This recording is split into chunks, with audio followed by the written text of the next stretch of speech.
Well, it's finally here. Nikon has done it. The new Nikon Z30 is a dedicated content creators camera. It was designed specifically for video content creators, vloggers, and live streamers, and I can't even tell you how excited I am for this camera. So far, it seems to have ticked off every box of wants that I had for a camera like this. There are 6 things when it comes to cameras like this that I really care about. I know I'm not going to use this for my professional wedding photography. I'm going to be using this for live streaming. I'm going to be using this camera for making content like this, having it around the house, using it for traveling. So these 6 things, we'll go through them all and we'll talk about the new features that are in the Nikon Z30 as compared to the Z50 and the ZFC. And then we're also going to talk about how the Z30 stacks against other competition. You know, the Canon R10 just got announced. Sony's got its APS-C cameras and they pretty much have the market on lock. If you go on YouTube and you look up streamer gear and streamer recommendation, the Sony A5100s, the Sony A6000s, those ones are always getting recommended all the time. But let's talk about the Nikon Z30 and why I'm so excited and why I truly believe that this camera is going to be turning heads. So the first thing that I look for in these types of cameras is number 1, the camera sensor. All right, I know this isn't a full frame sensor. This is an APS-C CMOS sensor, and it looks like it's the same sensor that the Nikon Z50 and the ZFC use.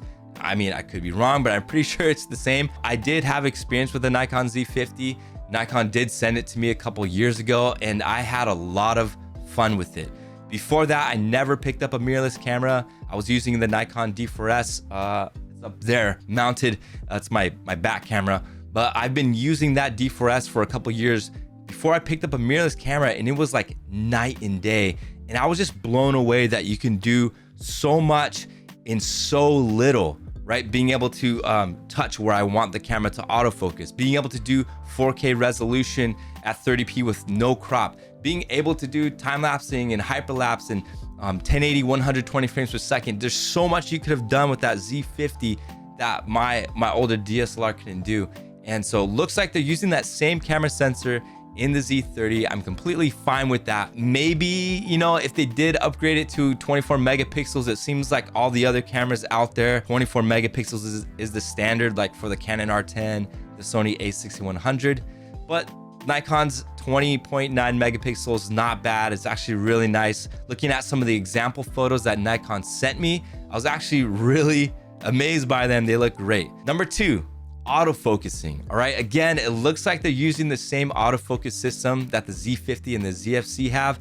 They all have 209 focus points. I tried looking it up. There really isn't an answer. Like, how many focus points is too many focus points? I know the Canon R10 has like 651. The Sony A6100 has about 400, but Nikon's around 209, and it does a pretty good job at locking onto the eyes for humans, locking onto the eyes for pets. I have the Nikon Z5, which has the same amount of focus points, and I can't complain about it. If I'm going to be using the Nikon Z30 as a streaming camera, it's not like I got like wildlife flying in front of the camera in my room. It's just literally got to lock on to me, and it's so far doing a fantastic job. So for the Nikon Z30, number 2, the autofocusing, great.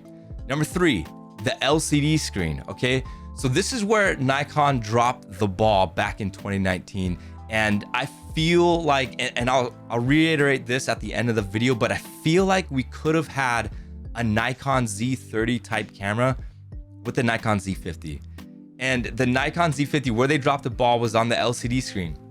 That LCD screen flipped down towards you, which was fine when you're holding it up for like a selfie, but then you can't mount a tripod or a selfie stick to it because it's gonna block the LCD screen. When Nikon sent me the camera, they also sent me the small rig mounting plate underneath it so that I can put the tripod underneath the battery compartment door.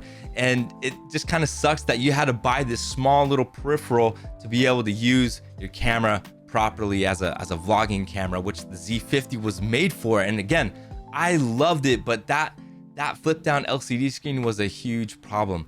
Number 4, power connectivity. Okay, again, with the Nikon Z50, they came out with the camera that had a micro USB port. You could charge your Nikon Z50 battery with, I forget the name of the adapter, but Nikon has an adapter that you plug in the USB and then the micro into the camera, and you can charge your battery. So it didn't have that USB-C pass-through, which we are now used to, which came out with the Nikon Z6 II and the Nikon Z7 II. With the Nikon Z50, we're hoping for a dummy battery. And I remember just scouring the internet for questions and answers. Is Nikon gonna come out with a dummy battery? And even on the battery compartment door, there's a little flap that looks like you can feed a wire through. So I was thinking, they gotta come out with a dummy battery, right? We can use this as a streaming camera. But it never came. But yesterday, I actually did look it up, and there is a dummy battery for the Nikon Z50. I'll put the link in the description below. It's on AliExpress. It seems to have some good reviews. If you got a Z50, definitely check it out. Turn your Z50 into a streaming camera. But power connectivity was huge. The Nikon ZFC did come out of box with that capability, being able to power it indefinitely with the USB-C. I love using it with my Nikon Z5 when I'm at weddings that are longer than like 5 hours. My battery starts to die. I don't have any extra batteries. I literally just have my external battery pack. I plug that into the USB-C, plug it into my camera, and then I'm charging it as I'm shooting with it at a wedding. It's pretty cool. The Nikon Z30 got that USB-C power pass-through, which is awesome. Well done. The fifth thing is ergonomics, okay? Like I said earlier, the Z50, I was blown away at how easy it was to use the camera. It was a lot of fun. And with the Z30, they brought back that design. The ZFC, I feel like where it kind of got held back was its design, and I love it. Okay, I love what Nikon's done with the ZFC. I love what they did with the DF. I like that vintage look with the physical dials. But if you're trying to get it adopted to the mass market, those kinds of like physical dials and things isn't really going to appeal.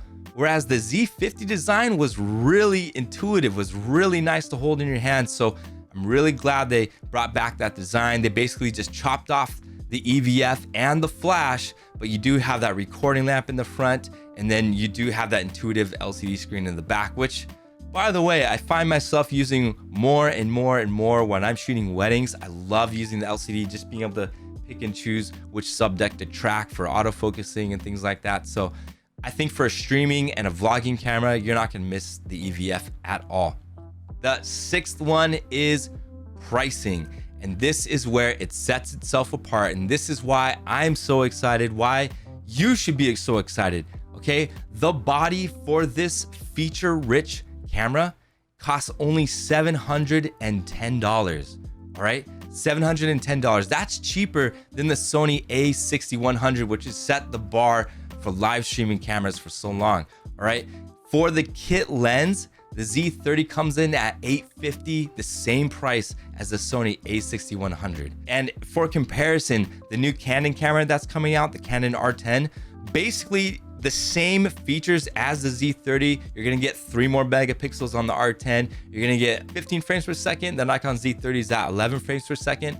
And then focus points, Canon R10's got around 600.